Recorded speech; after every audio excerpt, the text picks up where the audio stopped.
Hello tout le monde, j'espère que vous allez bien. On se retrouve aujourd'hui pour la vidéo tant attendue, ma vidéo retour de mon voyage au Japon. Je vais vous partager ma préparation pour ce voyage, tout ce qui concerne les hôtels, le vol, mon budget.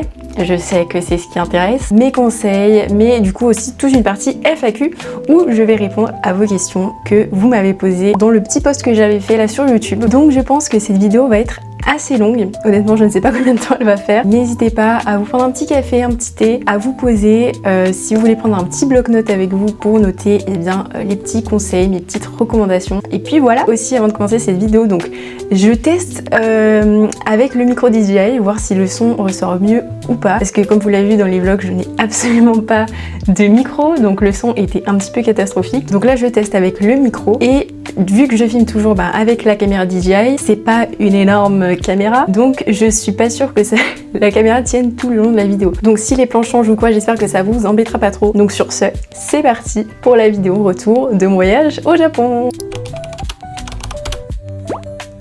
Donc je vous avoue que j'ai pas trop préparer cette vidéo. Je sais que ce sera du coup par partie, donc je vais d'abord entamer la première partie sur tout ce qui est préparation, comment est-ce que j'ai fait mon choix de ville, comment est-ce que j'ai tout programmé sur Notion, etc., comment j'ai fait mon choix d'hôtel, etc., etc. Et je me connais, j'ai 40 000 idées à la seconde, donc s'il y a des choses évidentes que j'aurais dû parler dans cette vidéo et que je n'en ai pas parlé, et bien n'hésitez pas à me reposer vos questions en commentaire et j'y répondrai avec plaisir. Donc c'est parti pour la première partie qui est toute ma préparation de mon voyage au Japon, tout ce que j'ai fait avant d'aller au Japon. Donc ça va être une grande partie. Donc, je sais pas par où commencer. Déjà, donc je suis partie, comme vous l'avez vu, en août 2024.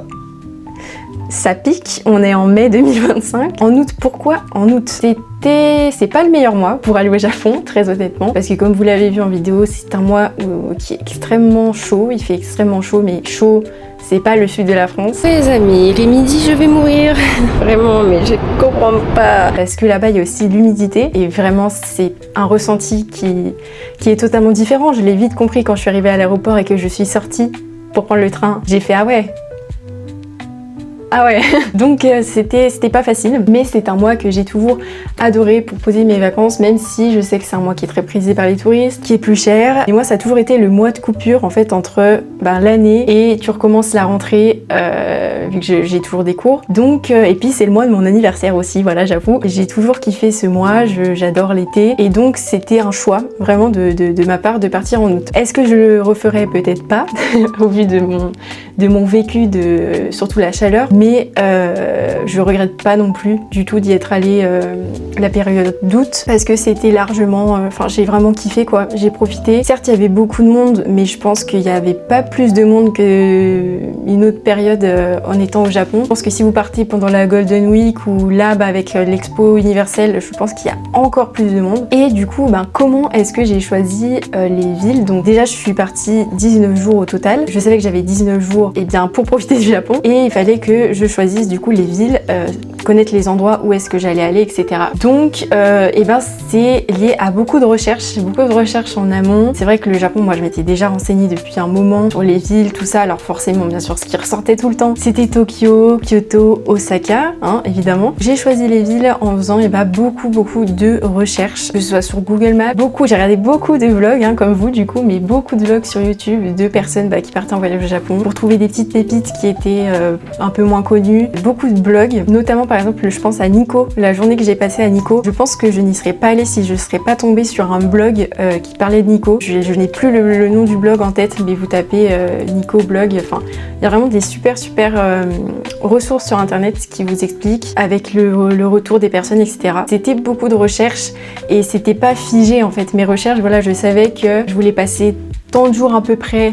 En fait, au début, je me donnais des jours. Donc, je voulais passer tant de jours à Tokyo, tant de jours à Kyoto, tant de jours à Osaka. Et du coup, avec ce nombre de jours, je calculais combien de jours je peux partir un peu en day trip sur Tokyo, qu'est-ce que je peux faire avant d'aller à Kyoto, sur Osaka, où est-ce que je peux aller. Mais je vous avoue que c'était pas, j'ai pas trouvé ça en une journée. C'est vraiment au fur et à mesure de mes recherches. Et à partir de quand, du coup, pour un voyage en août, à partir de quand je m'y suis prise assez tard, les amis, je vous avoue, parce que donc j'ai confirmé tout ça, donc de partir au Japon en août, en février, donc même pas 6 mois, je sais pas, 6 mois je pense avant, et j'ai réservé, j'ai vu là, les hôtels, avions, tout ça en avril. Donc avril, mai, juin, juillet, août, ça fait que 4 mois avant le départ. Donc j'avoue que je m'y suis pris pas vraiment à l'avance.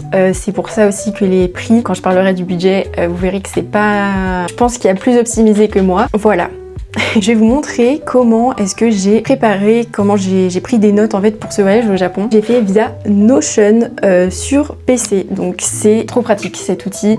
C'est un peu un outil de prise de notes, beaucoup plus complet que Word quand même. J'ai tout noté dessus. Alors, de façon très simple. Il y en a qui utilisent Notion à la perfection. Je suis loin de bien l'utiliser. Tout était répertorié là. Et ce qui était trop cool, donc, c'est que je faisais toutes mes prises et tout sur mon PC. Et j'avais tout en fait sur mon téléphone après une fois que j'étais là-bas sur place, donc c'était top. Dans les grandes lignes, pour vous montrer un peu comment j'ai fait d'abord donc toute une petite to-do list des choses à prendre, notamment bah là j'avais mis vêtements, trousse de toilette, les documents, électronique, sac à dos, autres, etc. Donc ça c'est vraiment en fait pour être sûr de ne rien oublier de trop important et d'avoir sa petite checklist avant le voyage. Et ensuite bah, on a direct le programme détaillé du voyage, et donc vous voyez j'étais très littéraire quoi. J'ai beaucoup noté de textes, mis beaucoup de couleurs, et chaque jour c'était comme ça en fait. Donc je vais vous expliquer un peu plus en détail. Ce que je faisais, c'était que chaque jour je mettais déjà où est-ce que j'allais en globalité. Par exemple bah là le 9 août je sais que j'allais à Asakusa et à Akihabara, que je faisais ces deux quartiers là, donc je m'y notais en rouge. Je mettais qu'est-ce que j'allais faire le matin et qu'est-ce que j'allais faire plutôt l'après-midi. Donc là c'était Asakusa le matin, Akihabara l'après-midi. Ensuite je notais, genre je me suis vraiment renseignée pour ça de ouf quand j'y repense. Je me notais les lignes à prendre en fait pour aller au point que je voulais. Donc là et ben voilà, prendre la Ginza Line pour aller jusqu'à la Asakusa Station. J'ai fait ça pour tous les jours et je vous jure que j'ai gagné un temps dans les transports parce que je connaissais déjà les lignes avant d'arriver, parce que j'avais tellement fait de recherches que je savais en fait, même si je regardais les jours J sur Google Maps et tout, mais j'étais pas là en mode mais qu'est-ce que c'est que ce truc, par où il faut que j'aille et tout, et je me suis jamais perdue une seule fois dans les trains. Pas uniquement parce que j'avais regardé à l'avance, mais parce que leur système de train est super bien expliqué je trouve, et franchement vous aurez aucun problème à prendre les trains au Japon, mais on en reparlera un peu plus tard dans la vidéo. Après je notais du coup les grands points que je voulais voir. À Asakusa, je notais voilà les grands points. Pareil pour Akihabara. Et au milieu, je me mettais des idées de restaurants. Ça peut paraître bête parce qu'on peut se dire, une fois que t'es sur place, tu regardes où est-ce qu'il y a un truc à manger et puis t'y vas. Mais je savais, me connaissant, que j'allais perdre un temps fou aussi à faire ça sur place parce que je voulais trouver les restaurants bien notés, les trucs à faire, etc. Et que si je passais pas un minimum de temps, à rechercher ça avant, j'allais perdre grave du temps sur place. Et pareil, pour ça, je suis trop contente parce que, alors bien sûr, je me notais là, vous voyez, une liste de 7 restaurants. J'en choisissais qu'un, mais au moins j'avais le choix. Ça me donnait des super bonnes idées. Je savais que si je retournais à Asakusa, hop, je retournais sur la journée à Asakusa et j'avais les idées de resto à faire. C'est vraiment un gain de temps, donc je vous conseille vraiment de faire ça. Et pareil, je renotais la ligne à prendre pour rentrer à mon hôtel. Et voilà. Donc ça peut peut-être vous paraître trop détaillé, je sais pas, chacun a sa version du détail. Moi je suis trop contente d'avoir fait comme ça, et vraiment vous voyez, il n'y a rien de compliqué, vraiment je notais ça chaque jour, voilà, le 11, C'était simple, clair, et surtout, c'était pas un programme to-do list. Et c'était vraiment pas ce que j'avais envie, dans le sens où je pense que beaucoup de personnes organisent leur voyage en mode to-do list, c'est-à-dire par exemple, lever à 7h, de 8h à 9h, on fait ça, on va là-bas. De 10h à 10h30, on fait ça. Ensuite, on mange de midi à 13h. Enfin, vous voyez, vraiment le truc à la minute, à l'heure près. C'est pas ce que je voulais, parce que je trouve que quand t'as un truc trop précis comme ça, dans les détails, à la minute près, et déjà, tu profites moins, je pense. Dans le sens où t'as moins de temps pour te perdre, du coup. Parce que t'as tes horaires, tu dois faire ci, ça. Et du coup, et ben t'as plus de temps pour si tu vois un truc qui te plaît au final que t'avais pas prévu, ou aller à un endroit que t'avais pas prévu, et du coup tu vas te dire bah mince, j'ai pas fait tout ce qu'il y a dans mon programme mais je veux quand même aller là-bas. Du coup t'auras, je pense, ce sentiment de regret, de dire bah mince, j'ai pas fait tout ce que j'avais sur mon programme et pourtant je veux voir ça et tout. Que si tu te fais quand même quelque chose de plus large, où tu surcharges pas tes journées, et ça c'est très important, mais tu te mets les grands points à voir, et puis voilà, si t'arrives à faire la majorité tant mieux, et puis si t'arrives à tout faire et en plus à faire des trucs que t'avais pas prévu, bah c'est génial quoi. C'est pour ça que je pense qu'il faut pas faire de programme trop chargé, surtout au Japon, et je pense que c'est l'erreur que beaucoup font, ce principe de programme to-do list où tout, voilà, à l'heure près faut être là, à l'heure près faut être ça. Franchement je vous déconseille, parce que même moi, bah du coup pour avoir fait mon voyage, il y a tellement de choses que j'ai fait où je suis allée, que ce soit des temples, que ce soit des magasins qui n'étaient pas prévus dans mon programme, que plus vous aurez quelque chose certes de complet mais hyper flexible, mieux ce sera. Et aussi, donc deuxième point, si vous avez des imprévus, comme moi, si vous avez vu mes vlogs, quand j'étais du coup au Mont Fuji et que je devais aller à Kyoto, que j'en avais de base grand max que pour 4 heures de train, et qu'au final je me suis retrouvée à faire 10 heures de train, et bah heureusement que j'avais rien prévu sur cette journée-là, que c'était du coup une journée train, que voilà, j'ai rien fait d'exceptionnel à part prendre les trains. Mais si je m'étais fait une to-do list de fou malade ce jour-là et que bah je n'aurais rien fait, j'aurais été dégoûtée. Même si bien sûr voilà, les imprévus ça arrive et c'est comme ça. Je pense que ça c'est vraiment un gros conseil, ne prévoyez pas trop. Et si vous pouvez faire plus que ce que vous avez prévu, bah c'est trop cool. Mais je pense, enfin le Japon c'est grand, le Japon c'est très grand, on ne s'en rend pas compte et on veut voir beaucoup, ce qui est normal. Mais faut que le corps suive aussi. Et voilà quoi. Faites-vous un programme qui est adapté à vous. Après j'ai envie de dire, si vous n'avez pas envie de vous prendre la tête, ben prenez-vous un travel planner ou une agence. Mais je pense qu'on vraiment la meilleure des choses, en tout cas moi, comment j'ai aimé faire, c'est que j'ai tout fait de A à Z moi-même. C'était un truc ultra personnalisé et j'en ai pas trop fait quoi. J'ai pas de regrets en me disant bah j'avais prévu tout ça et j'en ai fait que la moitié. Voilà, je sais pas si je suis très compréhensible, mais voilà. C'est à peu près tout pour, bah du coup, voilà, chaque jour je me notais ça. Hein. Et donc après, au cas où, j'avais mis les contacts utiles, donc du coup, s'il m'arrivait un problème au Japon. Donc heureusement, je ne m'en suis pas servie. Et j'avais carrément mis une liste des médecins généralistes, des endroits du coup où j'allais. Donc il y avait pour Tokyo, pour Kyoto et pour Osaka. Et des gens, vous voyez, qui parlaient français, anglais, voilà.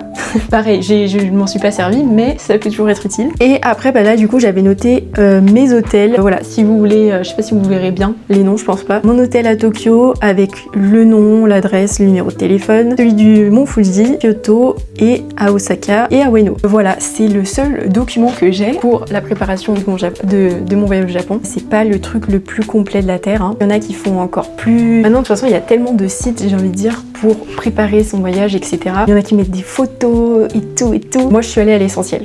Hein, je vous avoue, je suis allée à l'essentiel parce que donc je faisais ça. Et à côté, qu'est-ce que je faisais? Eh bien, il y avait tous les petits points à mettre sur Google Maps. Donc là on ne voit rien. Si je zoome un peu, j'en ai tellement mis les amis. Chaque jour. Ça c'est tous mes points. On n'arrivera même pas à tout voir, mais sur Tokyo, tout ce qui est en vert, c'est ce que j'ai fait. C'est ça aussi qui vous donne des idées parce que du coup vous cherchez des choses sur internet, sur YouTube, en regardant des vlogs, vous y mettez sur Google Maps. Et après moi ce que je faisais c'était pendant que je mettais ces points là, je regardais un peu aux alentours ce qu'il y avait sur Google, etc. Et c'est surtout comme ça aussi que j'ai trouvé plein d'idées de temples, de choses à faire, etc. Donc je vous conseille vraiment de vous perdre sur Google Maps, c'est un must-have pour trouver des petites idées et voilà, vraiment faire des lieux un peu uniques qui sont moins connus du coup sur les réseaux. Donc voilà, je pense que j'ai un peu fait le tour sur la préparation. Donc du coup, quand est-ce que je suis partie, pourquoi, Notion et Google Maps. Voilà, ça c'est les grands points. Je vais pas détailler ce que j'ai fait dans chaque ville parce que du coup, vous voyez directement tout ça dans mes vlogs et c'est vraiment là où j'ai tout filmé, vraiment tout.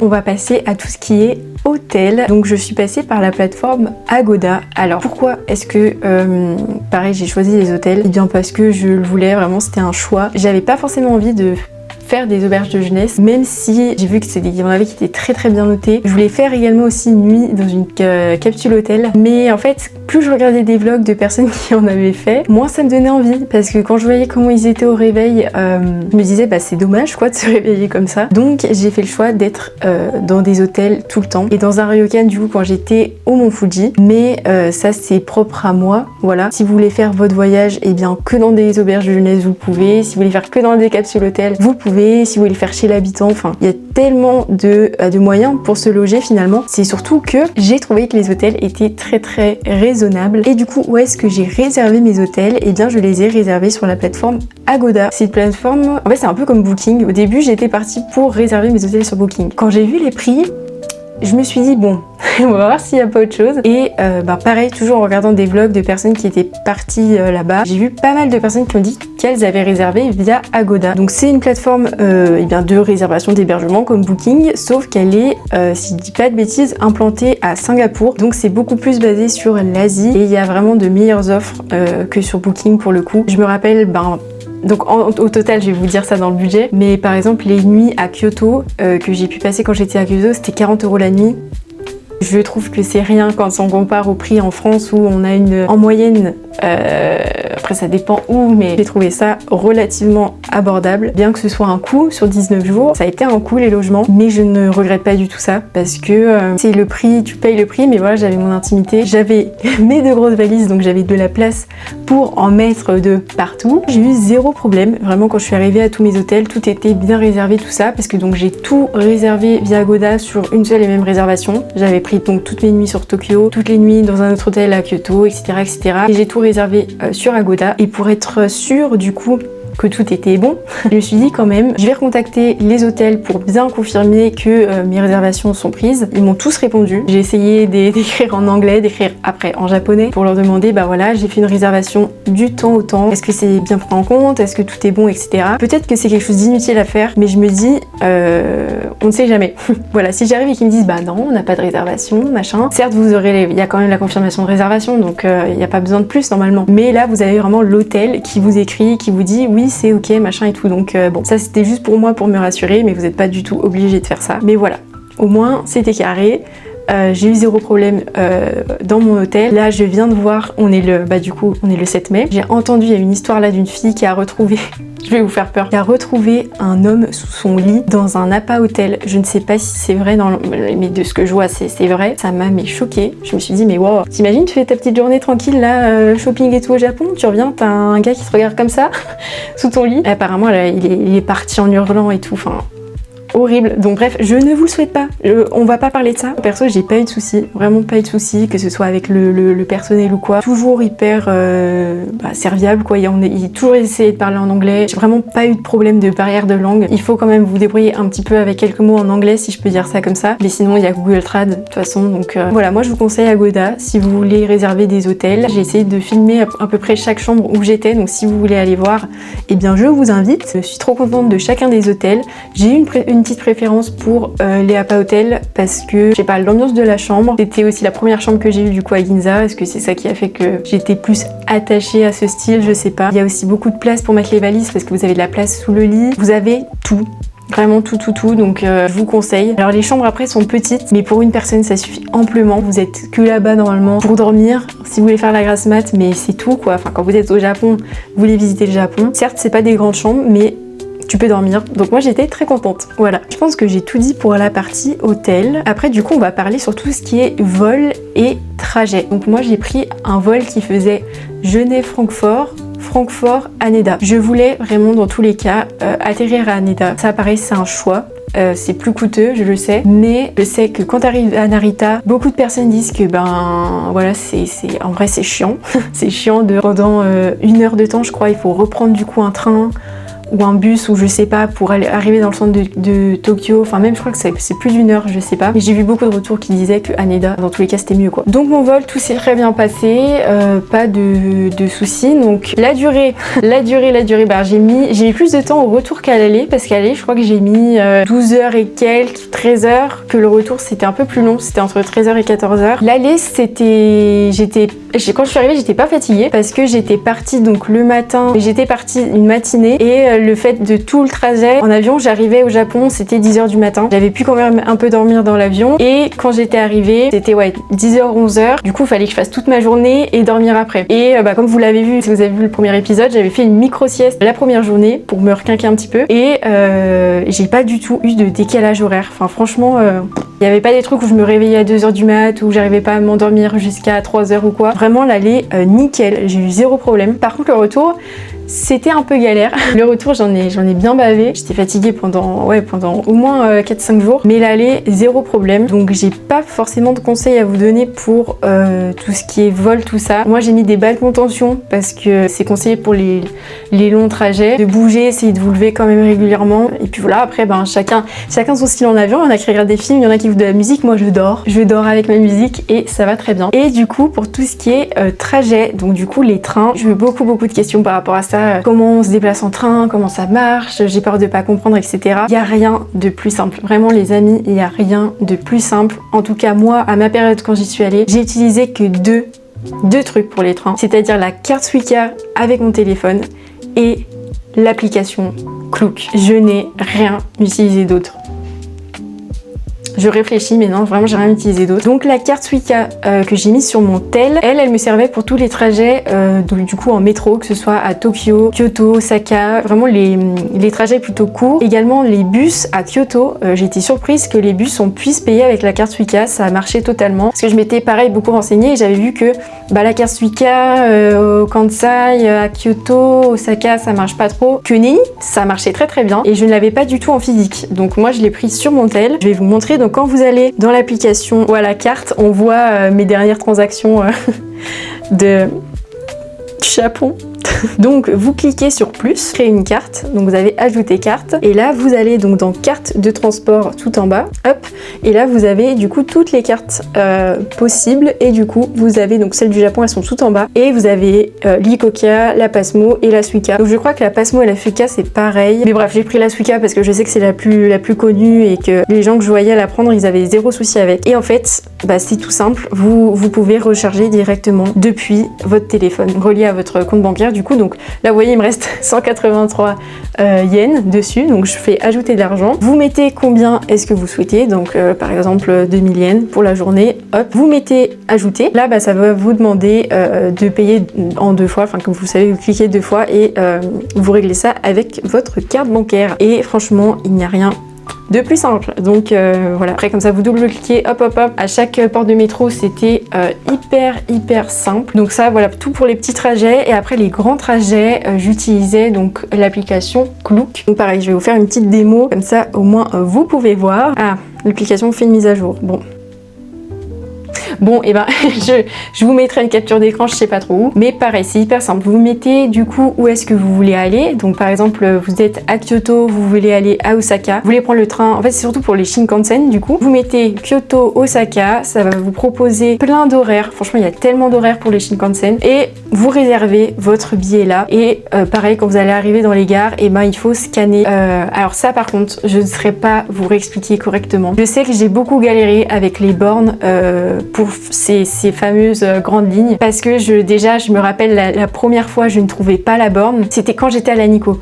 Quand j'étais allée à Nikko, je ne trouvais pas parce qu'en fait Klook à la fin du coup de votre réservation vous envoie quelle borne il faut aller, comment faire, etc. Moi quand j'étais allée pour aller à Nikko, la borne qu'ils avaient mis en photo, elle était fermée. Elle ouvrait que à je sais plus quelle heure du matin et moi c'était 5h et quelques, c'était pas ouvert. Donc quand c'est comme ça, vous paniquez pas, vous demandez à des gens, voilà, vous demandez et ils vont vous aider. Ils vont vous aider, moi à chaque fois ils m'ont aidé parce que j'avoue que je comprenais pas ça. Autant le système métro et tout avec la carte Suica c'est hyper simple. Réserver les trains sur Klook c'est hyper simple, mais après leur système de scanner sur les bornes, tu sais pas quelle borne c'est, etc. Une fois je me suis retrouvée à la bonne borne mais c'était tout en japonais, je ne pouvais rien mettre en anglais. Donc j'avoue que ça c'était un peu compliqué. Puis après il y a tout le système, donc du coup ça vous donne 2 tickets, des fois vous en avez 3, il faut en scanner un mais pas l'autre, enfin c'est un peu compliqué j'avoue, je ne saurais pas réexpliquer. Voilà, j'aurais fait hier, je m'en souviendrai sûrement mieux, mais là je me rappelle plus honnêtement. Voilà, franchement ne paniquez pas, tant que vous avez votre billet c'est ok. Après vous juste demandez de l'aide, comment faire pour retirer. Si vous avez 40 billets, et vous leur demandez. Mais moi j'ai pas eu de soucis pour les trains. Et si du coup je suis en train de me rappeler que j'avais pris un pass pour aller, alors je me rappelle plus du nom exact, mais c'était un pass pour tout ce qui était Hiroshima, Osaka, Miyajima, que j'ai payé, il me semble entre 80 et 90, je sais plus. Mais en fait ce pass là était hyper rentable parce que juste avec un aller Osaka, Hiroshima, Hiroshima, Osaka, ça me rentabilisait largement en fait l'aller-retour. Et vu que j'étais pas sûre au début si j'allais faire Miyajima ou pas, bah, c'est pour ça que je l'avais pris quand même. Et donc ça, je l'ai pris via Japan, enfin le site où il y a les JR Pass. Moi, j'ai pas du tout pris de JR Pass parce que je savais que c'était plus du tout rentable. Ils font ces mini passes en fait. C'est pas le JR Pass, mais c'est des passes par région. Vous pouvez tout voir sur le site du JR Pass. Je pense que c'est le site du JR Pass. Donc vraiment zéro souci avec les trains, les trajets, les bus ou quoi. Les bus, je les ai pas beaucoup pris, hein. C'était vraiment que à Kyoto quand j'étais avec Taka et Kazu que je l'ai pris. Sinon vraiment je l'ai pas trop pris le bus. Et puis voilà, j'ai trop peur d'oublier des choses hyper importantes, je vous avoue, mais il y a tellement de sujets abordés que j'essaye de faire au mieux. Et du coup, le fameux sujet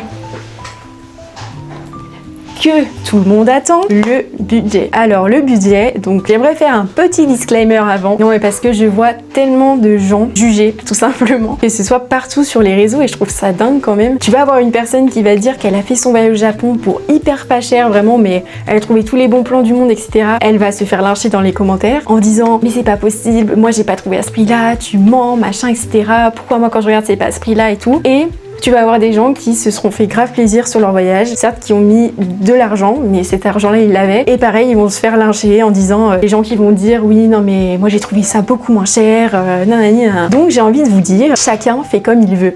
Avant voilà qu'il y ait des débats sur le budget, chacun son budget. J'ai envie de dire en fait, moi j'ai vraiment voulu aller au Japon avec de l'argent de côté pour pouvoir profiter de ce que je voulais profiter. Et je dis pas du tout que c'est parce qu'on a moins d'argent qu'on profite moins, c'est juste qu'on profite de différentes façons, tout simplement. Voilà, c'est juste le petit point que j'ai envie de dire parce que je trouve ça tellement dommage sur les réseaux, en tout cas quand je vois des personnes qui veulent donner leur budget pour aider les gens, pour les éclairer un petit peu, leur donner leur retour, etc. Il y a toujours des gens qui méchants, malveillants. Donc ces gens-là seront bannis.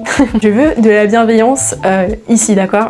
Donc mon budget, et ben j'ai envie de dire que c'est un peu un entre-deux. Je sais pas trop, après je pense que chacun a sa vision de l'argent, en fait c'est toujours pareil. Pour être cash avec vous, je n'ai pas mon budget exact dans l'euro, le centime près, mais clairement je pense que j'en ai eu pour plus de 3000 €, et clairement entre 3000 € et 4000 €. Et je pense qu'on est plus proche des 4000 €.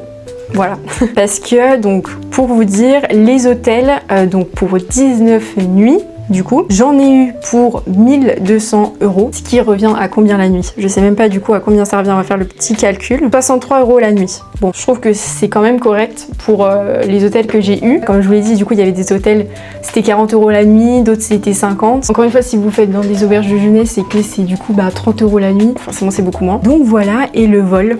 Le vol, c'est ce qui m'a coûté le plus cher dans tous les cas, je sais. J'en ai eu pour 1500 €. Un peu plus de 1500 €. Parce que, voilà, c'était un vol en août qui arrive à Haneda. Je m'y suis pas pris tôt. Et voilà. Donc non, je n'ai pas eu un vol aller-retour à 800 €, mais bien le double. Et voilà, mais encore une fois, j'ai pu mettre les sous de côté. Je ne regrette pas du tout d'avoir eu ce vol-là. Donc vous voyez que déjà, pour les logements et pour le vol, on est presque à 3K. Donc déjà, c'est un énorme budget que j'aurais pu réduire, hein. Franchement, je sais, si je m'y serais pris à l'avance, si j'avais fait des auberges, si j'avais fait peut-être des hôtels beaucoup plus excentrés, Et on peut refaire l'histoire, en fait, je peux vous dire que ça. En tout cas, je n'ai aucun regret et je pense que ça se voit sur ma tête que je n'ai aucun regret d'avoir mis ces sous là pour mon voyage. Et du coup, après, il y a tous les frais supplémentaires, donc du coup tous les trains, et c'est pour ça que je vous dis, je pense que je suis beaucoup plus proche des 4K, parce que déjà il y a tous les trains, honnêtement là même avec la carte Suica je sais pas combien, parce que c'était pas si cher, mais vu que c'était tous les jours, je pense que ça représente un coût. Là vous voyez le pass du coup Hiroshima Osaka qui était à 80-90. Si on reprend toutes les activités, donc Universal Studios, vous voyez c'était une 60aine d'euros, ma cérémonie du thé on était à 30 €, Shibuya Sky 13 €, ça va, ça c'était une activité rentable. Je crois que maintenant pour Shibuya Sky c'est beaucoup plus compliqué de réserver, malheureusement. J'ai eu de la chance, surtout grâce à mon frère, parce qu'on était deux connectés et c'est mon frère qui a eu ma place. Donc si on rajoute aussi tous les temples que j'ai fait, parce que les temples, certes c'était que 500 yens ou 300 yens, plus tous les Goswin que j'ai fait. Non mais vous voyez, en vrai c'est plein de petits trucs accumulés. La nourriture, certes je mangeais hyper bien pour hyper pas cher. Franchement c'était, en moyenne c'était entre 5-6 € et 10 grand max, vous voyez. Si je fais le calcul, même là, vous voyez, on va faire une moyenne de 8 € par repas, même si je sais que c'est moins. 2 fois dans la journée, fois 19 jours. Vous voyez, bah déjà 300. Je pense que c'était plus de 300 parce que j'ai pas fait que de manger 2 repas. Hein. Des fois, je prenais une petite glace par-ci, le combini, machin. Donc, ouais. Et aussi la pocket Wi-Fi. Donc ça aussi, je voulais vous en parler. J'ai pris une pocket Wi-Fi. Je sais qu'il y a aussi tout ce qui est carte SIM. Et là aussi, je pense que j'aurais pu économiser largement plus parce que, donc moi, j'ai pris une pocket Wi-Fi de chez Japan Experience. J'ai vu qu'ils étaient très bien notés, des très bons retours, etc. Et je pense que j'ai voulu jouer la sécurité plutôt que l'économie parce que pour 19 jours, j'en ai eu pour 90 €. Je sais qu'il y en a, je crois, qui prennent des cartes SIM pour aller au Japon et c'est genre peut-être 30 € le mois, même beaucoup moins. Je sais pas en fait, je vous avoue, j'ai pas trop regardé, mais c'est là où je me dis, mais la prochaine fois, je vais regarder vraiment le truc le plus économique en fait. Alors certes, je n'ai pas du tout été embêtée. Hein. J'ai eu du réseau tout le temps partout. L'inconvénient de la pocket Wi-Fi, si je peux dire ça comme ça, bah, c'est qu'il forcément, faut pas oublier de la prendre et il faut penser à la charger. Donc moi, heureusement, ça m'est jamais arrivé tous les soirs, vu que je mettais tout le temps mon tel, ma batterie, je mettais tout à charger, je mettais aussi ma pocket Wi-Fi. Mais ça m'est arrivé une fois, le matin de Nico, justement, où j'étais partie très tôt le matin, là où j'ai pris le train à 5 h, je sais plus combien. Ce qui fait que j'utilisais déjà sur ma pocket Wi-Fi très tôt le matin, vu que j'allais dans le Google Maps, tout ça. Et le soir, en arrivant, elle était à 2% quoi. Donc c'était chaud. C'était le soir où justement je n'avais plus de réseau pour retrouver l'hôtel et heureusement je me rappelais de la ligne, etc. Je n'étais pas perdue. Heureusement que ça m'est pas arrivé plein de fois. Mais voilà, je pense que si j'y retourne, je testerai la carte SIM pour vraiment me faire une comparaison des deux, voir si ça fonctionne aussi bien la carte SIM, si ça fonctionne aussi bien et que c'est beaucoup moins cher, je resterai sur la carte SIM. Là c'est vrai que j'ai eu 0 problème, ça chargeait toujours hyper vite, j'ai vraiment eu aucun problème, mais c'était un coup. C'était un coup quand même. Encore une fois, je regrette pas parce que tout s'est bien passé, j'ai eu aucun problème. Mais tout ça, ça se paye. Ça se paye. Voilà. Qu'est-ce que je peux mettre en plus dans le budget? Le service Yamato. Le service Yamato que j'allais vous parler après dans les conseils. Le service Yamato, bien que j'ai trouvé peu cher pour la qualité fournie, franchement, parce que c'est un service qui vous emmène vos valises d'hôtel en hôtel pour éviter de vous trimballer. Donc moi, je faisais ça avec ma grande valise. Comme ça, j'avais que ma petite valise avec moi. Et c'était en moyenne entre 12 et 14 € par trajet. Peu importe le poids, en tout cas moi de ma valise, peu importe le poids, parce qu'au fur et à mesure c'était de plus en plus lourd. Et regardez en fait la dimension, ce qui fait que je payais toujours pareil. J'ai dû faire ça au moins 4 ou 5 fois, 70. Donc vous voyez, pareil, c'est un petit budget à prendre. Mais je regrette pas parce que je me serais absolument pas vue avec la chaleur du Japon avoir mes 2 valises, mon énorme valise dans le métro, sous la chaleur là qu'il y avait. Non, j'ai les souvenirs qui remontent là. Donc heureusement déjà que ce service existe vraiment. Je peux que vous encourager à l'utiliser si vous avez beaucoup de valises, si vous partez l'été, si vous avez juste pas envie d'être encombré. Franchement c'est top. Donc le service c'est Takubin, Yamato je crois. Ça change de compagnie je crois selon les hôtels. Moi des fois c'était pas le même, mais ça restait le même principe. Donc c'était pareil. Dans tous les cas, si vous avez des questions, vous demandez à la réception. Et moi tous ils avaient ça. Après est-ce que tous les hôtels l'ont? Sûrement. En tout cas tout ce qui est chaîne, Appa Hotel, Sotetsu, oui. Après si vous allez dans des les Airbnb forcément non. Si vous allez dans des coins vraiment paumés, je pense que non. Donc il faut se renseigner. Il faut se renseigner là où vous allez, si ça propose le service ou pas. Après je crois qu'il y a des combini aussi, du coup qui font ça, mais je suis pas sûre. Donc tout ça pour dire que mon budget c'était je pense 4K et plus. 4K & Co, you know, genre je pense que ça c'est un peu dépassé les 4K, mais j'en suis trop contente en fait. J'en suis trop contente et c'est vraiment un rêve de gosse. J'ai vraiment mis de côté pour ça et je sais que si j'y retourne, et j'optimiserai et je pense qu'il y a des choses que, comme je vous l'ai dit, la pocket Wi-Fi, il y a beaucoup de choses que je pourrais optimiser. En tout cas, c'est mon budget pour 19 jours. Quand j'y vois comme ça, quand je me dis 19 jours, 4K, je me dis c'est excessivement cher. Mais pour la période dans laquelle j'y suis allée, pour tout ce que j'ai fait, chacun son budget. Si vous savez que ça va être bien moins cher, tant mieux pour vous. Et si ça va être bien plus, voilà, chacun son budget. Si je peux vous donner quand même un petit conseil, ce serait de partir avec plus que ce que vous avez prévu, parce que vous allez en avoir pour plus que vous avez prévu. Que ce soit des imprévus, parce que vous allez sûrement en avoir, des choses que vous voulez acheter et un budget shopping que vous aurez certainement pas prévu, plus de temples que prévu, enfin ça peut être tout et rien. Mais moi du coup j'ai eu un imprévu qui se rajoute au budget, mais c'était vous savez la fois où du coup j'étais au Mont Fuji et je voulais aller à Kyoto et tous les trains étaient annulés à cause du typhon, etc. J'ai dû trouver une solution de repli et du coup j'ai pris un train qui passait par Suruga, etc., par le nord du Japon. Ça ne m'a pas coûté 10 €. Hein, voilà. Il faut garder le sourire, mais il faut savoir qu'il y aura de l'argent qui n'était pas prévu et que vous devrez sortir, et j'ai envie de dire même pour des choses plus sérieuses, que ce soit la santé ou que ce soit des choses, voilà. Ça s'appelle les imprévus et je vous conseille quand même de mettre une partie de votre budget là-dedans parce que du coup vous êtes bien content d'avoir ces sous-là si ça vous arrive. J'espère que ça peut vous donner une petite idée de mon budget. Je pense que ça peut en rassurer certains du coup, certains qui ont un budget bien moins élevé que le mien, peut-être pour la même durée ou peut-être pour une plus grande durée du coup, et tant mieux pour vous. Mais voilà, moi je sais que parce que je m'y suis pris tard, parce que je pars pas non plus à la période où je suis pas partie à la période où c'était le moins cher, et aussi parce que je me suis fait aussi grave plaisir quoi. Voilà, je vais pas vous dire, oui j'ai fait quand même beaucoup d'activités, j'ai pris quand même beaucoup de fois les trains, je me suis fait plaisir quand même en mangeant, même si je mangeais pas du tout pour 20 € par jour, j'ai fait du shopping, mais voilà, je pense que vous l'avez vu dans mes vlogs, j'étais pas dans des hôtels 5 étoiles, massage tous les jours non plus. Mais voilà, toutes ces petites choses-là, les activités et tout, les cafés, machin et tout, enfin, ça coûte de l'argent. Et voilà. Voilà pour tout ce qui est budget. J'ai trop rien à rajouter. Je pense que j'ai fait le tour. Mais en tout cas, voilà, n'hésitez pas à me poser vos questions si vous en avez en commentaire. Je pense qu'on va partir... Je sais pas du tout depuis combien de temps je filme. Je sais pas. On va passer à la partie FAQ. Du coup, je vais répondre à vos questions que vous m'avez posées sous mon petit post. Donc c'est parti.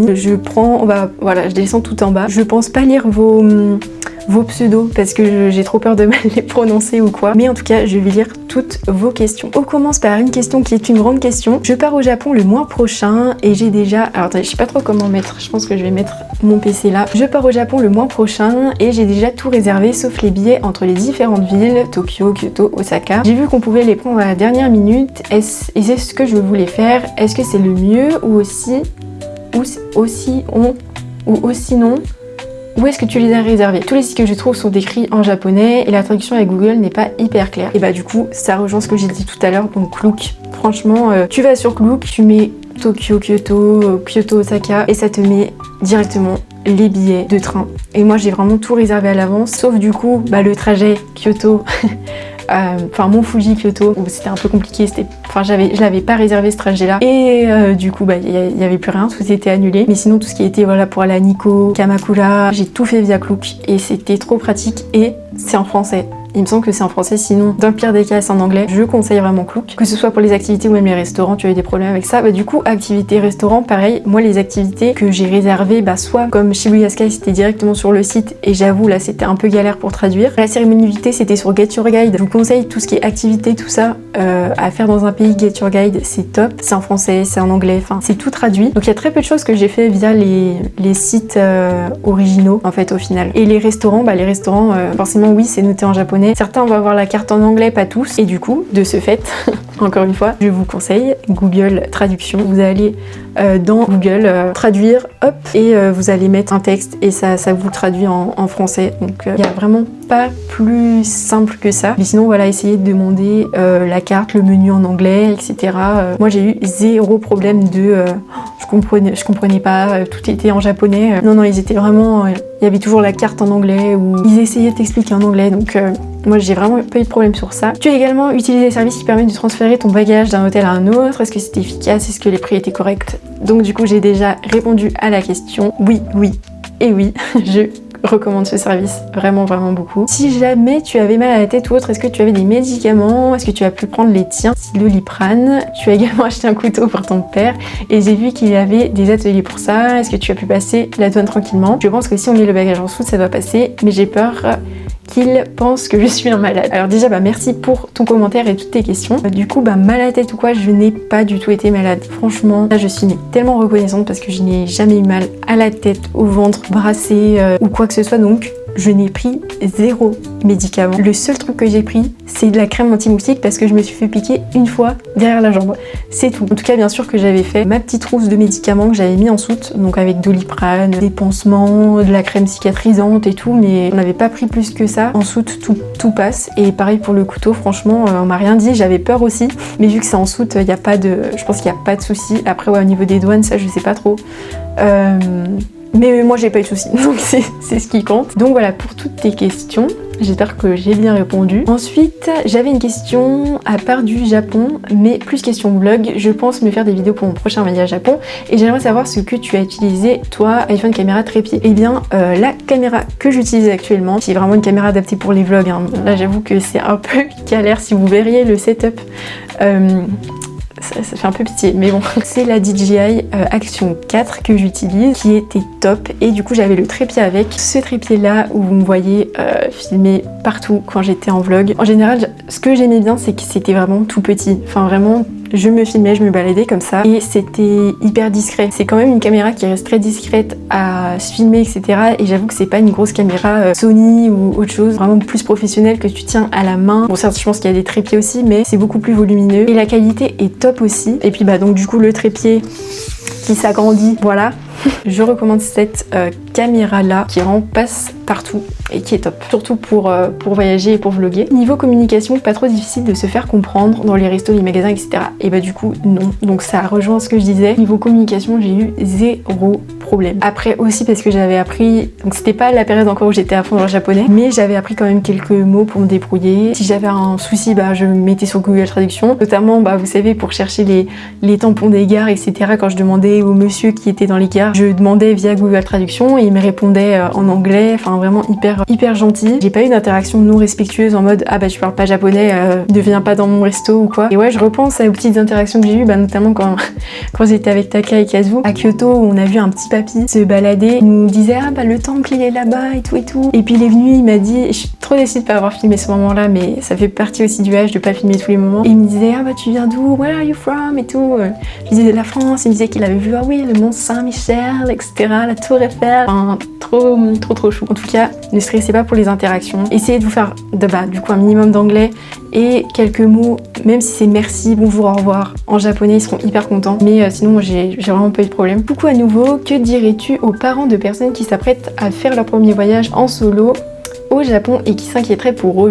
Très bonne question. Je dirais que déjà c'est un pays qui est très sûr. J'ai envie de dire le risque est partout, mais quand même je pense, je ne vais pas voilà tergiverser 5 ans, mais si on compare la France et le Japon, je pense d'un point de vue personnel que le Japon est quand même un peu plus sûr. Personnellement en tant que femme, je me suis sentie tout le temps en sécurité. Je ne me suis jamais fait embêter, que ce soit du matin à 6h ou plus tard que je sois restée minuit à la gare de Kyoto. Je ne me suis jamais fait embêter. Des fois vraiment je profitais, j'étais au milieu de forêt, tout ça toute seule. Je réfléchissais même pas à me dire si quelqu'un allait venir ou quoi, enfin je me sentais juste tellement bien. Et les gens sont, encore une fois peut-être pas tous, mais une grande majorité je pense, sont tous très gentils, très respectueux. Je pense déjà peut-être le plus gros souci qui peut bloquer, c'est la sécurité. Après, chaque expérience est différente en fait. Voilà, peut-être qu'il y en a qui vont vous dire que leur voyage au Japon c'est extrêmement mal passé et donc c'est propre à chacun.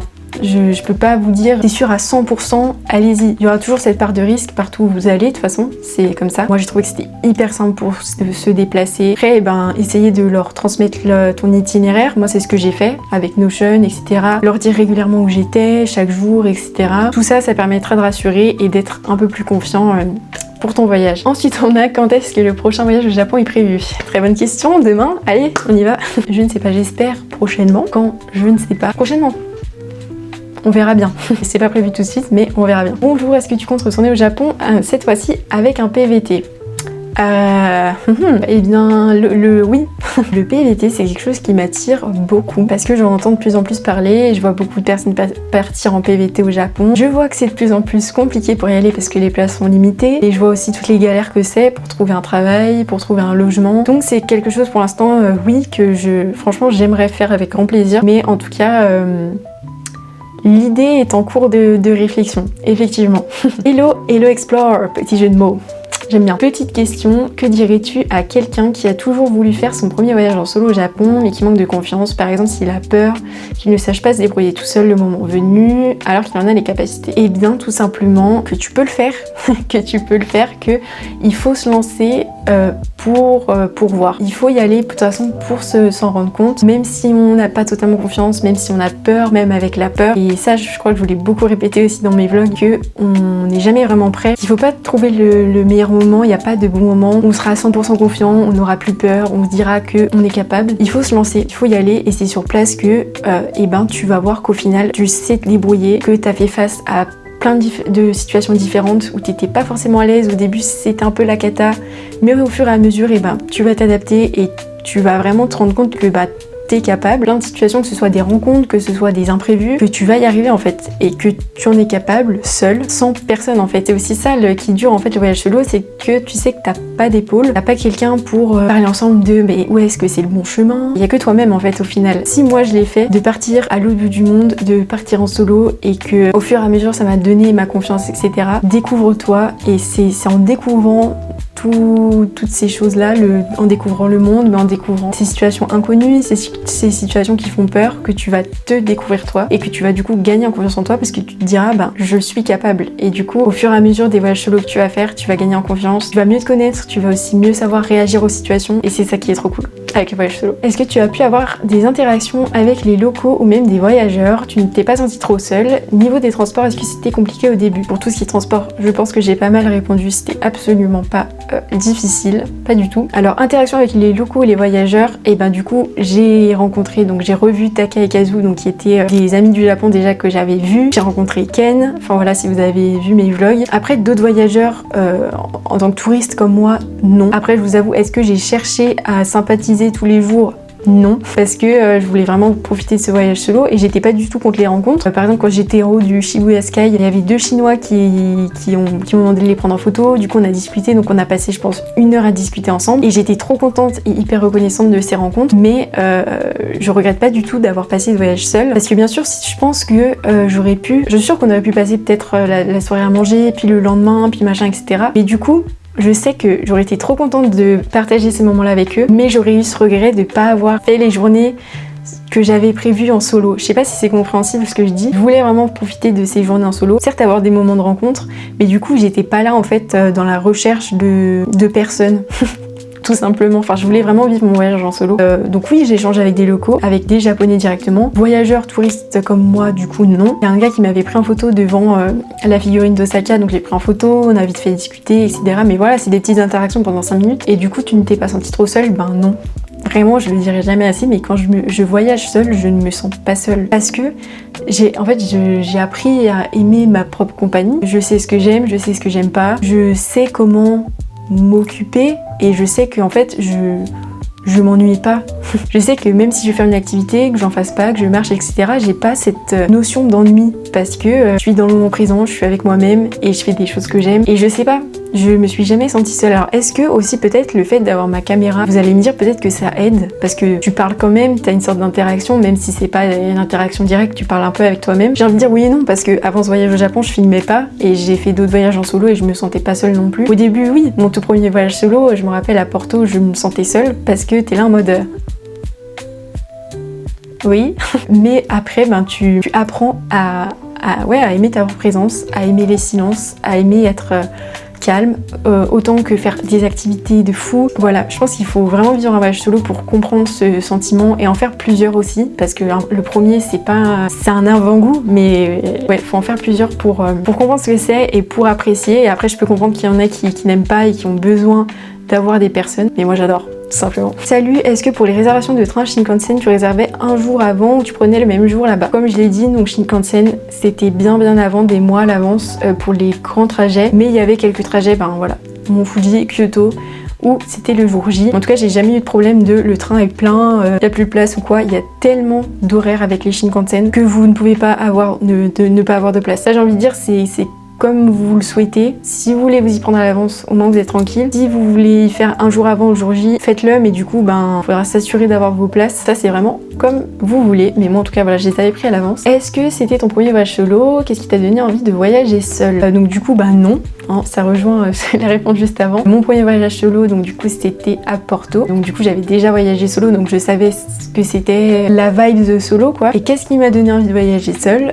Eh bien, tout simplement, le déclic d'arrêter d'attendre les gens. Parce que c'est vrai que j'ai toujours été quelqu'un qui voulait voyager, quelqu'un qui voulait voir le monde. Au-delà de voyager, de tout simplement profiter de la vie, quoi, des activités, des trucs et tout. Et des fois, la vie fait que tes potes ne peuvent pas, qu'on n'a pas tous le même centre d'intérêt, que plein de choses en fait. Et du coup, t'es là, t'attends de trouver la bonne personne, t'attends. Mais au final, le temps n'attend pas, ta vie n'attend pas. Et du coup, ça a été vraiment ce déclic-là de me dire, je suis là, je peux, j'en ai les moyens et j'ai le temps. Donc en fait, pourquoi ne pas profiter maintenant et attendre de trouver quelqu'un, une personne pour réaliser mes rêves, pour voyager. Et ça a été vraiment ce déclic là du coup qui m'a fait faire ce premier voyage du coup à Porto et que j'ai continué, et que c'est grâce je pense aussi à ce déclic là que j'ai pu aller au Japon et que je me lance un peu des défis aussi, et que je fais de plus en plus de trucs en solo que je pourrais faire sûrement avec d'autres personnes, mais que je sais qu'il faudrait que j'attende. Là par exemple, je suis allée récemment en janvier au concert des Teas tout seul. J'ai pris mon billet, j'étais solo. Après du coup j'ai sympathisé avec 2 personnes sur Instagram. Si vous regardez cette vidéo, coucou à vous. Et on allait au concert ensemble, on ne se connaissait pas. Mais voilà, sur le principe, je suis quand même allée à un concert solo, je ne connaissais personne et j'ai vécu ma meilleure vie quoi. Je me dis, si je m'étais pas lancé le défi d'y aller solo, j'aurais pas vécu ce concert et j'aurais eu des regrets. Je pense que c'est aussi le fait de pas avoir de regrets. Voilà. Tout simplement, c'est ce déclic-là. Voilà. En fait, je le sais que je pourrais parler pendant 10 ans sur ce sujet-là. Vraiment le déclic de ne pas attendre pour les autres et de commencer à vivre les choses que l'on souhaite aujourd'hui et ne pas tout remettre à demain. Est-ce que tu avais réservé tes trains et bus en avance en ligne ou tu as tout fait sur place? Encore une fois, tout en ligne et à l'avance. Quel a été ton itinéraire en détail et qu'est-ce que tu changerais? Plus de jours dans une ville ou moins dans une autre? Alors, mon itinéraire en détail, donc je vais dire les grands points. Après, tous les détails, je vous invite à voir mes vlogs parce que du coup, vous voyez vraiment tout où j'étais, etc. Mais dans les grandes lignes, donc les 7 premiers jours, j'étais à Kyoto. N'importe quoi, j'étais à Kyoto où j'ai fait un day trip à Nikko, un day trip à Kamakura, ensuite une journée à Kawaguchiko, 3 journées pleines à Kyoto, après 4 jours à Osaka, donc où j'avais fait, je pense sur la totalité, un jour vraiment Osaka, après c'était un jour Hiroshima, un jour Universal Studios, et après j'étais remontée et du coup les 3 derniers jours j'étais à Tokyo. Donc ça c'est dans les grandes lignes, je changerais pas forcément mon itinéraire, j'aurais certainement rajouté des jours. Peut-être là où j'aurais aimé passer plus de temps, effectivement, c'est à Kyoto. Kyoto où... Alors, je pense que c'est aussi parce que j'étais avec Taka et Kazu. Et du coup, j'ai l'impression que c'est passé tellement vite et qu'on a tellement profité ensemble et je regrette pas du tout. Mais j'ai l'impression d'être passée un peu à côté de Kyoto, je sais pas comment vous dire. J'ai pas grave profité de la ville, je me suis pas... Parce qu'au final, j'ai passé vraiment qu'une seule journée toute seule en fait. J'aurais aimé plus profiter de Kyoto. Effectivement, un jour ou 2, ça aurait été top. Mais du coup, j'aurais dû certainement enlever des jours à Tokyo, à Kyoto. Donc peut-être que j'aurais enlevé les 3 derniers jours où j'étais à Tokyo, quand bien même que j'ai pu grave profiter, c'était des jours plus chill, etc. Peut-être que j'aurais enlevé un jour et que je l'aurais remis en plus à Kyoto, je sais pas. Mais malgré tout ce qu'on dit sur Kyoto, que c'est trop touristique, etc., j'aurais aimé y passer un peu plus de temps pour plus profiter un peu de l'ambiance là-bas. Mais sinon, non, je suis trop contente de mon itinéraire. Donc, je pense que pour une première sur 19 jours, j'aurais pas changé grand-chose. Je pense pas. Après, là, sûr que plus je regarde le Japon, plus ça me donne j'ai trop envie d'aller partout. Mais en tout cas, pour une première, je pense que je resterai sur ça. Est-ce que tu avais un budget départ et est-ce que tu l'as dépassé? Du coup, j'avoue, j'avais pas non plus trop de budget. Si j'avoue, c'était entre 3 et 4K. Est-ce que je l'ai dépassé? Du coup, oui. Je pense que là, on a bien répondu à cette question. Est-ce que la plupart des sites de réservation sont traduits? Oui, que ce soit du coup Agoda, moi j'ai pas eu de problème. Le seul qui était un peu galère, comme j'ai dit, c'était Shibuya Sky. Mais sinon, zéro souci. Est-ce que tu t'es toujours sentie en sécurité en tant que femme seule? Et du coup, oui, vraiment, je n'ai jamais été embêtée, jamais quelqu'un m'a accosté, jamais quelqu'un m'a poussé, jamais quelqu'un m'a... Je me suis toujours sentie en sécurité, je me suis jamais sentie suivie. Après voilà, je voyage seule et tout, mais je vous conseille quand même de garder un œil derrière votre dos, c'est-à-dire faut pas que ça prenne une place immense de votre voyage, mais moi chaque jour je faisais quand même gaffe, genre je regardais autour de moi ce qui passait, faut être un peu éveillé quand même. Faut bien sûr profiter pleinement de votre voyage, mais j'avais toujours dans un coin de ma tête le fait que j'étais seule, que on sait pas ce qui peut se passer, donc je faisais toujours gaffe.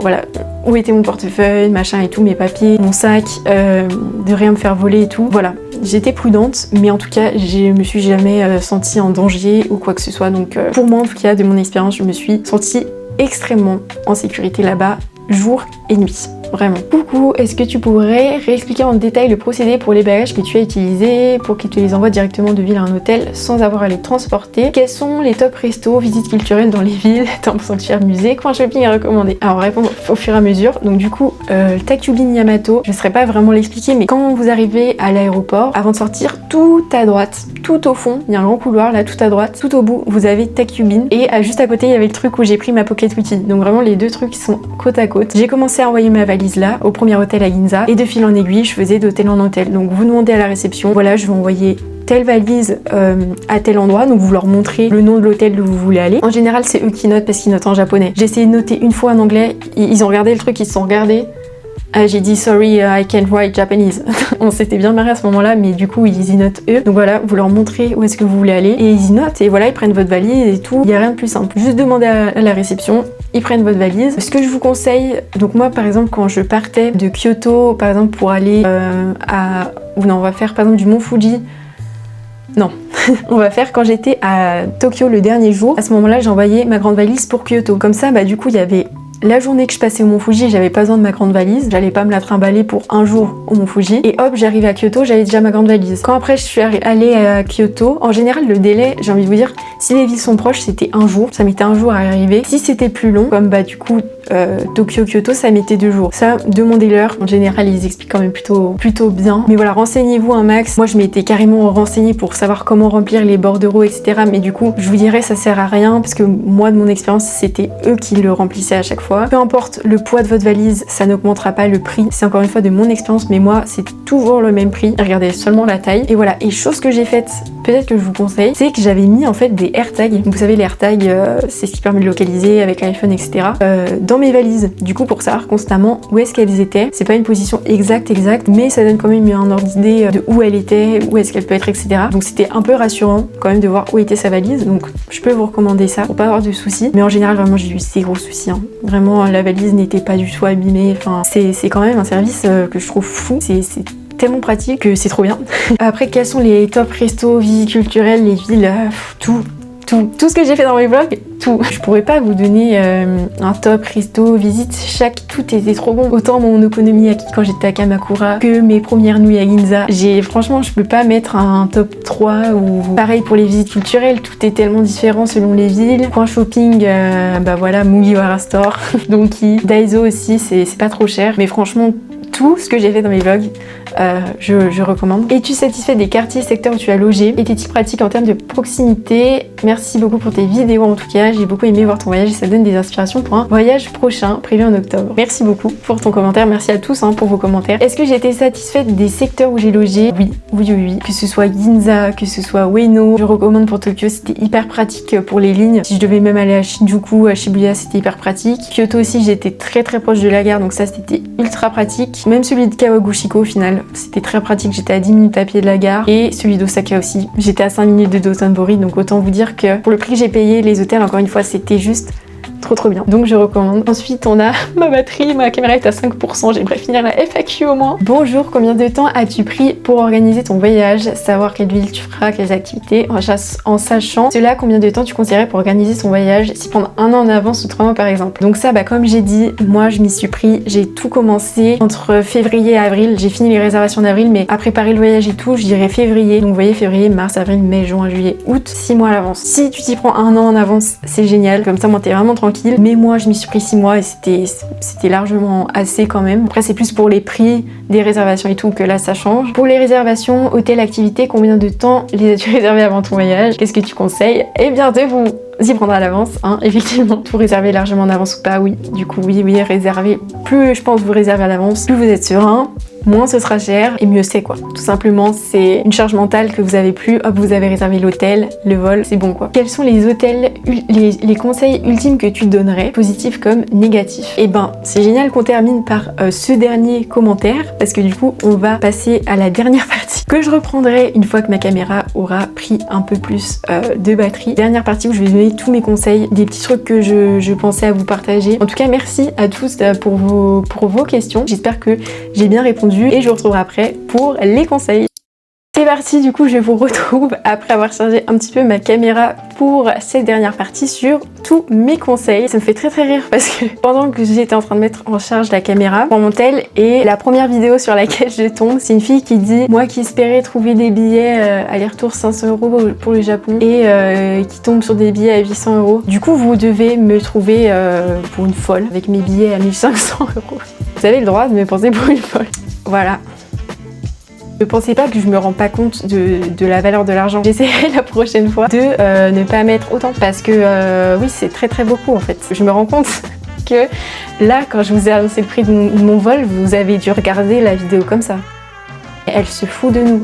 Mais écoutez, je préfère être honnête, vraiment cash avec vous sur le prix de mon billet. Je sais que même si j'aurais menti, que je vous aurais dit j'ai payé mon billet 900, non, vous l'aurez vu à ma tête que je n'étais pas honnête. Donc là, je pourrais mentir tout le long de la vidéo et vous dire j'en ai eu pour 2000 € mon voyage de 19 jours. Il y en a peut-être qui arrivent, moi ce n'est pas mon cas. Donc je préfère être honnête. Effectivement, mon voyage, ça n'a pas été le voyage le plus économique. Encore une fois, je ne regrette pas et s'il y a bien une personne qui doit se soucier de combien ça m'a coûté, c'est moi. Donc ne vous inquiétez pas pour mon porte-monnaie. Et voilà, c'était la petite parenthèse budget. On va passer à tout ce qui est conseil. Donc c'est parti. Donc du coup, chose que j'ai déjà dit, les deux choses que j'ai dit donc sur ce qui est ville, ce que j'aurais pris plus de temps de voir, moins de temps. Du coup, Roppongi. Voilà, Roppongi, j'aurais passé moins de temps. Je conseille pas de passer une journée en entier, même si j'ai pas passé une journée entière à Roppongi parce que j'ai fait Roppongi et après je suis allée à Nakamiguro. Surtout moi dans ma période en août où il faisait extrêmement chaud. Je recommande pas trop. Enfin, en fait, il y avait plein de trucs à faire à l'intérieur. Il y avait le musée de Your Name, il y avait des magasins, c'est connu aussi pour les magasins et tout. Mais je sais pas, cette journée-là, ce moment-là, je sens que j'ai passé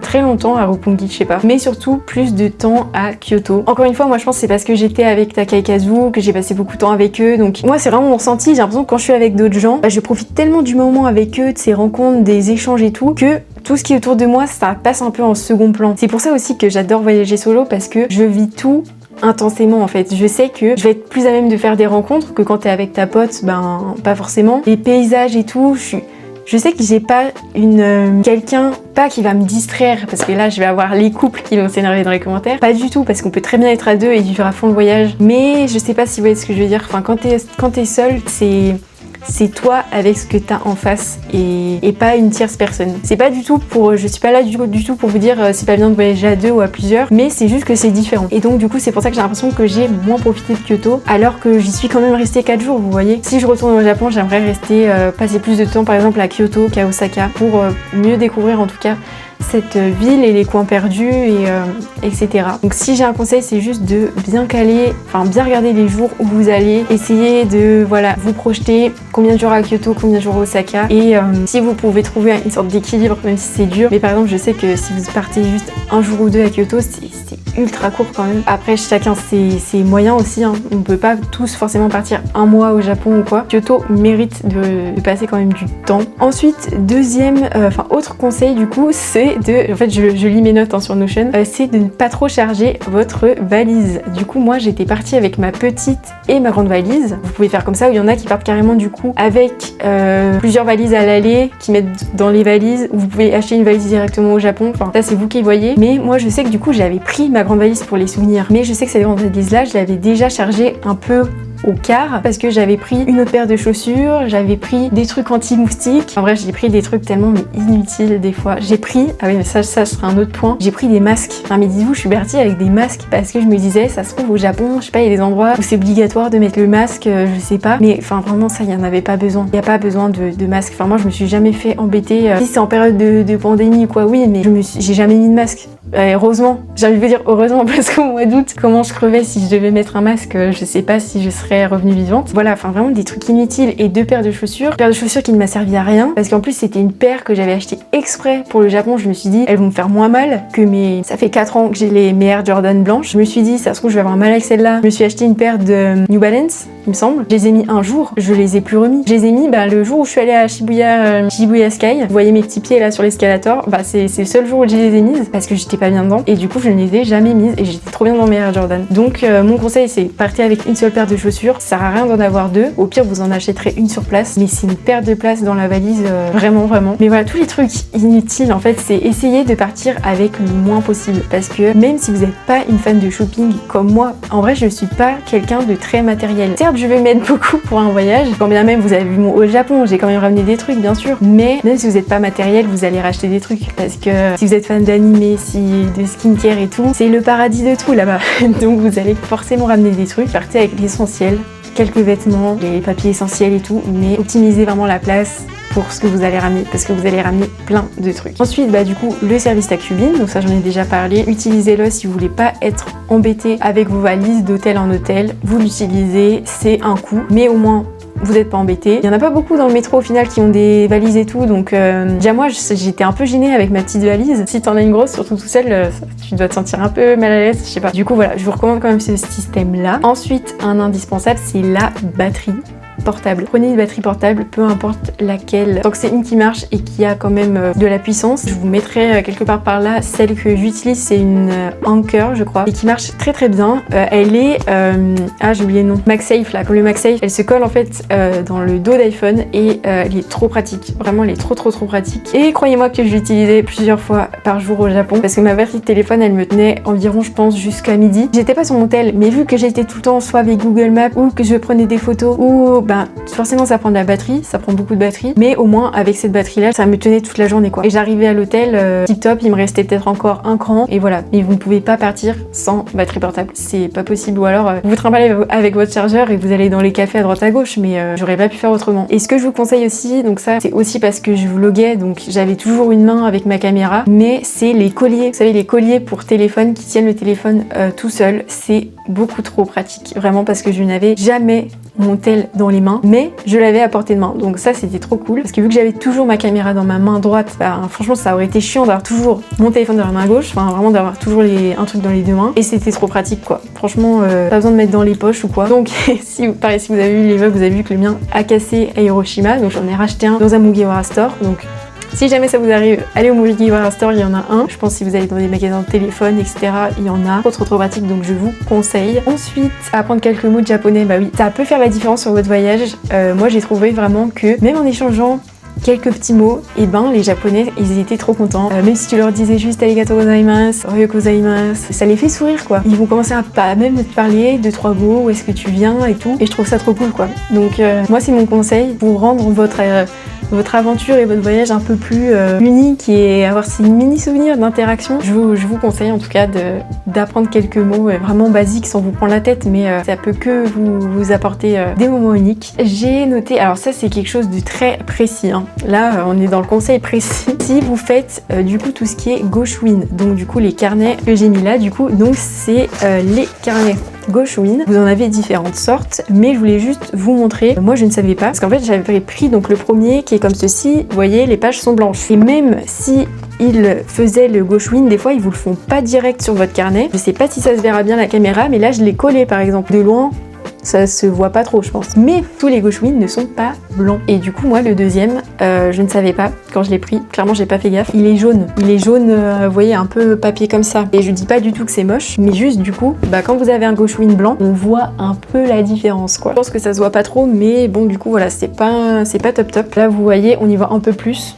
Mais voilà, c'est juste un conseil si vous voulez que tout soit nickel, tout blanc, machin et tout. Regardez les couleurs de vos Goshuin, mais c'est vraiment voilà, un détail, c'est pas le plus important du voyage non plus. Après donc j'ai mis avoir du cash, effectivement, donc des pièces et des billets, parce que donc beaucoup d'endroits acceptent la carte, que ce soit les restaurants, les combini, mais il y a beaucoup de choses où vous allez devoir utiliser les pièces, etc. Je pense aux machines, quand vous ferez des machines, ah oui donc ça j'en ai pas parlé non plus, mais faire des machines c'est quand même assez simple. Pareil, moi ce que j'ai fait du coup avant mon voyage, c'est que partout où j'étais, donc Tokyo, Kyoto, etc., j'avais épinglé 2 ou 3 laveries sur chaque endroit, comme ça au moins je savais où laver mes vêtements. Si on avait une où c'était, je trouve j'arrivais pas, ou si c'était sale ou quoi, j'allais à une autre, mais j'ai eu zéro souci à chacune où je suis allée. Donc je vous conseille pareil de regarder ça en amont, c'est tout simple. Franchement vous avez, surtout là-bas au Japon, ils ont ça lave et ça sèche en même temps. En général, alors je sais plus combien c'était, je crois que c'était 1000 yens